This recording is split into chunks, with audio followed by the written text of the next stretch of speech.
Irido ang duwang construction worker na ini nalunad ning sarong motorsiklo kan mabanggaan ning bus sa tinampong sakop kang Andaya Highway, Barangay Managle, Sipokot, Camarines Sur. Pasado alas 2:40 nin maagahon kasuudma. Sa impormasyon, pauli na kuta ang duwang biktima nagikan pa sa pag-overtime sa sarong reblocking project arani sa lugar kang insidente.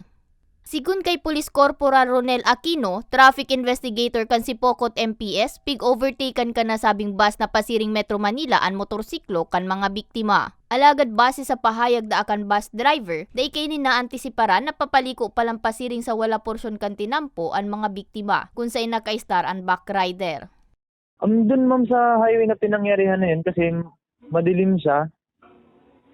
And hindi naman siya gaanong kasi pataas siya ma'am eh. Hindi siya yung dito sa may kurbada tayo na same barangay pero hindi yung spot na yun yung maraming na-aksidente.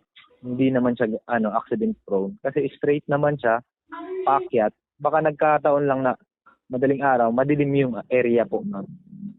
Binisto ang mga biktima na si Daramir Bon Iborha, 41 anyos, driver kan motorsiklo. Mantang ang backride ka iniiyo si Meljade Barlita Iribares, 21 anyos, asin parehong residente kan Barangay Kabutagan, Lupi, Camarines Sur. Napag-araman man kan pulisya na mayong suulot na helmet ang backrider.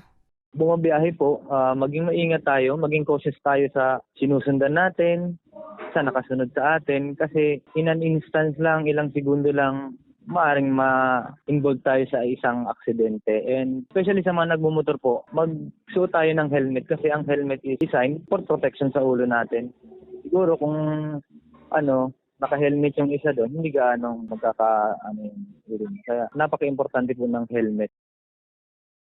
Sa presente, nagpaparahay na ang mga biktima sa ospital. Asinday naman na plano pang magsaangat ng reklamo matapos na makipagkasundo na sana sa ibong nalado. Para sa mga baretang Tatak Bicol, May Arango.